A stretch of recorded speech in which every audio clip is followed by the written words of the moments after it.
Hace unos días que tengo ganas de hablar o explicar un fenómeno que percibo y que se está dando en esta época que hubo este cambio a nivel mundial para la humanidad. Como era de esperar hay expectativa de qué va a pasar, cómo se van a dar las cosas. Y si bien es una oportunidad para empezar desde algo nuevo, lo nuevo genera tanta incertidumbre que se buscan referencias antiguas del pasado, y normalmente siempre las referencias son para la mente, que es la que busca los patrones que se repiten. Tienen que ver con protegerse de las cosas que le daban temor.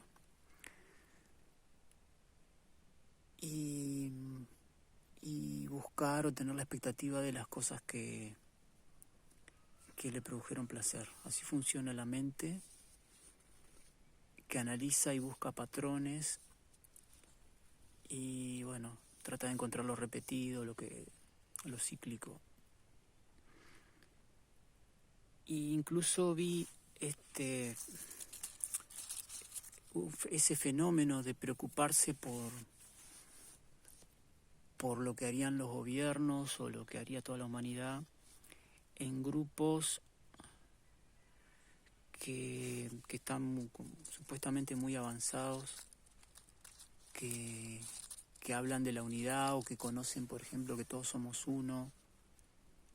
Entonces yo decía, pero si estos grupos que entienden que todo es el universo es una única cosa, para el que no lo conoce vendría a ser como el campo cuántico de la materia, por decirlo de alguna manera, es uno solo, no hay separaciones, no hay divisiones. Sin embargo, nosotros con nuestra mente logramos ver individuos y cosas separadas, ¿no? Un animal o un ser humano o una planta, para nosotros es un objeto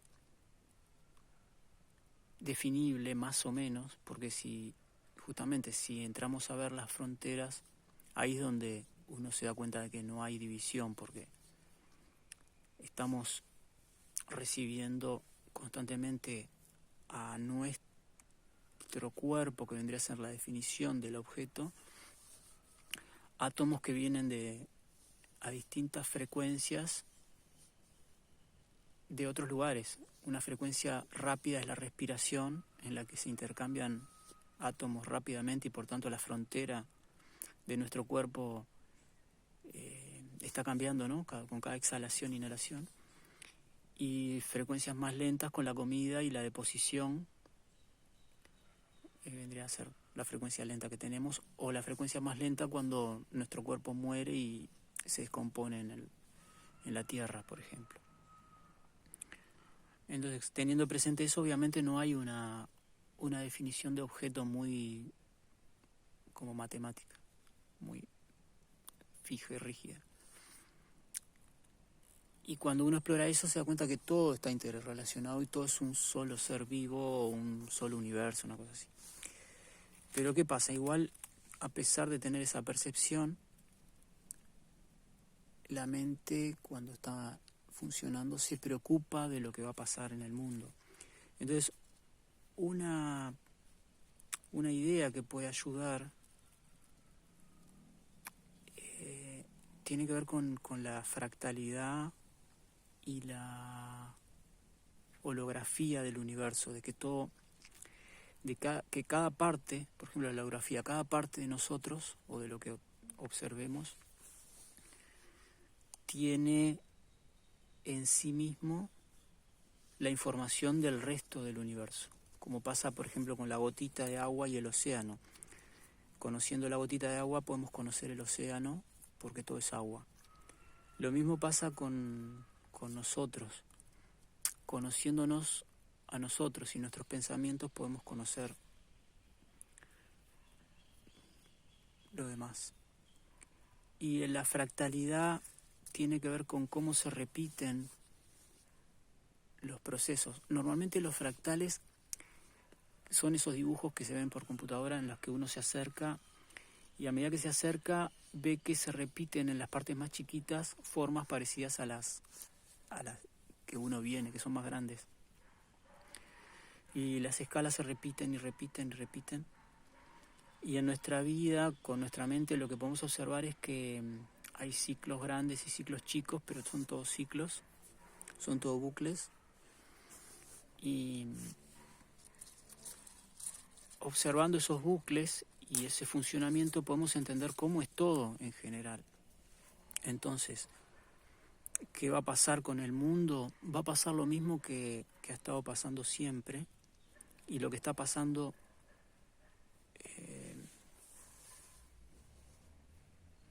voy a poner unos ejemplos, ¿no? Cuando uno tiene que pensar en esto, tiene que pensar en escalas más grandes y más pequeñas. Y normalmente uno, por el tamaño que tiene, por decirlo de alguna manera, el tamaño de un ser humano, tiene una determinada escala. Y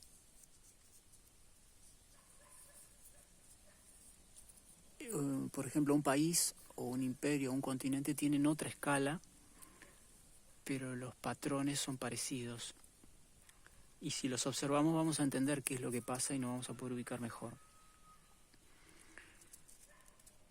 Por ejemplo, la verdad y la realidad siempre están alrededor nuestro y podemos aprender de ahí directamente. Hoy cuando me desperté en el baño, estoy en casa ajena, en el baño había un pichí de gato. Es un gato que no se adaptó como los otros dos que hay a orinar afuera, en el patio o en el campo, digamos. Entonces yo pensaba, claro, ¿cómo se le enseñaba al gato? Cuando éramos chicos se le hacía cierta violencia, ¿no? Se le refregaba la nariz en el pichí, se lo llevaba para afuera y se le daba un golpe, una cosa así. ¿Qué quiere decir eso? Eso es la forma en la que queremos que otro ser o algo del exterior funcione como nosotros queremos. Y bueno, a cierto nivel es como una represión, a otro nivel es como un orden. En este caso esta familia optó por no reprimirlo. El animalito orina ahí adentro nomás. Existe esa posibilidad, también existe la otra. En el caso de un gatito, ¿viste? Uno no se pone demasiado a cuestionarlo. Pero es un tema de escala, nosotros somos seres humanos, ellos animales. En el caso de los países o de las multinacionales y otras cosas de las que uno podría criticar por ser ese animalito inferior que está recibiendo la violencia,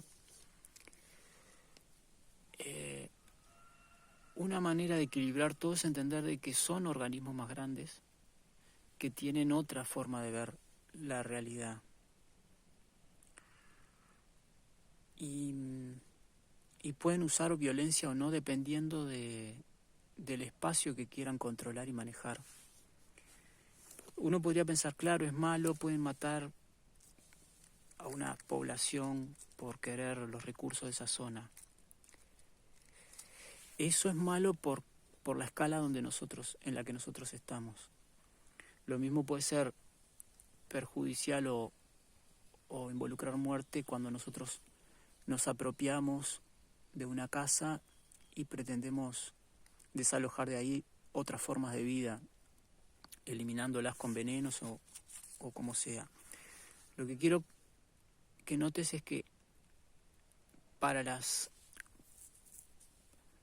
escalas inferiores, que consideras inferiores, te permitís hacer ese tipo de procedimientos. Y eso mismo que te permitís es lo que observas que sucede con los permisos que se toman los gobiernos para con los individuos, porque es un tema de escalas. Para un gobierno enorme,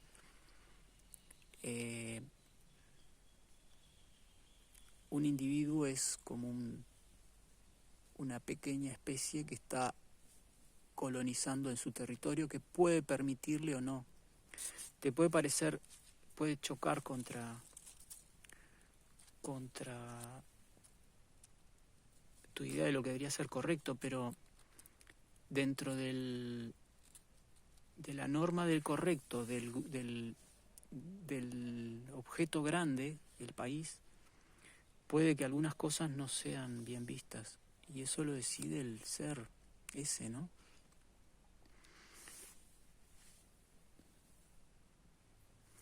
Entonces, puede que seas un animal agresivo ocupando un territorio que crees que es tu derecho y te choques contra el otro ser más grande y poderoso que también se cree que es su derecho tener su casa en orden. Porque va un poco en esa dirección, ¿no? Vos te haces una casa para tener comodidad. Y todo lo que atente contra esa comodidad lo vas a repeler. Eso es lo que hacen los gobiernos, los militares, la derecha, todo ese tipo de cosas. Tiene una idea de orden y una escasez de libertad. El tema es cada uno dónde se coloca, porque siempre hay lugar. Si el animalito o la otra forma de vida está en la zona salvaje, no hay problema. El problema es cuando quiere estar en la zona de orden viviendo en desorden. Porque sos el animal doméstico de la casa, te adaptás un poco a las reglas de la casa y te dejan estar. Pero si sos un animal salvaje, puede que tengas que vivir afuera. Y el conflicto está porque, claro, el animal salvaje afuera tiene unas incomodidades, pero en la casa hay comodidades que quiere, ¿no? Que son el calor, la protección, la seguridad. Y bueno, cuando te das cuenta de que están esos elementos, podés estar en una zona de equilibrio, que es lo que tenés que buscar. Ni agredir al que te hospeda, ni estar tan lejos que estés muy a la intemperie, ¿no? Eso lo elige cada uno, porque también podría interesarte estar a la intemperie por un tema de explorar la mayor libertad. Entonces digo, la queja creo que es primitiva, porque es como una hipocresía espiritual, porque si uno cree que sabe y quiere enseñar a otros, pero a la vez está teniendo esos cuestionamientos, es porque en realidad no sabe de estas cosas. Entonces es un punto creo que para considerar. Acá en este lugar también hay personajes humanos que actúan, por ejemplo, que matan animales, vacas o ovejas, a veces perros también. Y algunos sectores de la ciudad, de la población, ven como algo malo que se viva de esa manera. A lo que voy es que todavía hay de todo en todos lados. Y con la mente entramos siempre en el mismo juego de estar mal, juzgando, preocupados y todo, o sea, todo eso, ¿no?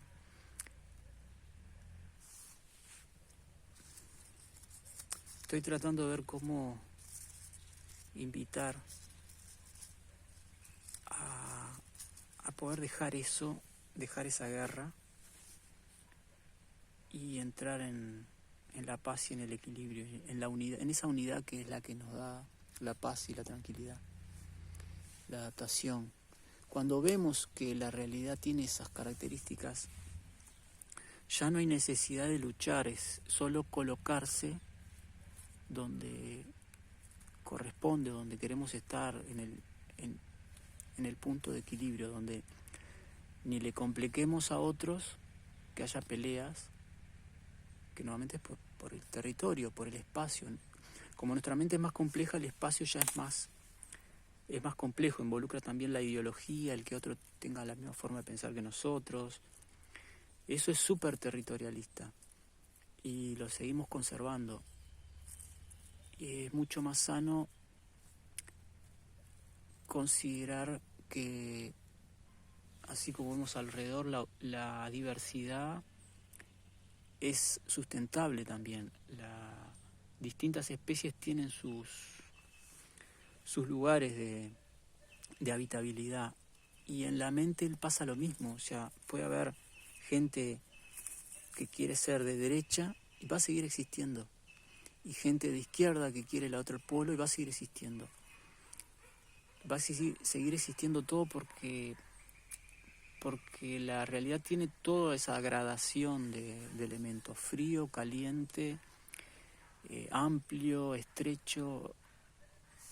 En todas las extensiones, en todas las dimensiones hay todo lo que existe, y probablemente vayan a ir existiendo cada vez más cosas, pero repiten el factor fractal. Aunque conquistemos estrellas y galaxias, también va a haber temas de orden y caos a ser resueltos por las mentes, ¿no? Pero si no vemos esos patrones con cierta comprensión, podemos seguir estando en guerra a escalas mayores, que seguramente se va a dar. Pero el tema es que uno puede colocarse en un lugar donde no haya guerra siempre. Porque a pesar de que el ser humano se haya extendido, y uno podría pensar, bueno, pero entonces ¿qué va a pasar? Y siguen habiendo lugares. Acá, por ejemplo, hay otras especies, no son solo seres humanos. O sea, no van a ser solo los opresores o la derecha o Lord Vader, por decir algo. Siempre hay lugar para todo lo demás. En el universo mantiene todas las formas anteriores como parte de su memoria. Aunque queden pocas, igual se hacen parques nacionales, o la materia es una forma de memoria de cómo fue la existencia antes de que existiera la vida. Dentro de la vida sigue habiendo mucho tipo de vida. Y aunque creemos cosas más sofisticadas como las computadoras, siempre hay como una especie de función arqueológica en la que el universo deja rastros de su pasado para no perder la identidad de lo que somos. Y profundamente en nuestro ser y en nuestra mente están guardadas esas cosas, aunque podamos perderlas de vista por momentos, por la forma de vida que tenemos, como muy desconectados de la naturaleza, por decir algo, o de la existencia. Pero estamos construidos de átomos y de máquinas moleculares, de vida dentro nuestro, o sea que toda esa estructura está en realidad, y se puede acceder a ella por medio de la comprensión, el entendimiento, la meditación, la observación, la guía de alguien que te lo vaya recorriendo, mostrando. No se pierde nada. Entonces hay muchas cosas para poder estar tranquilos, en calma y en paz y contentos con lo que se tiene presente. Bueno, esa era un poco la idea, el mensaje.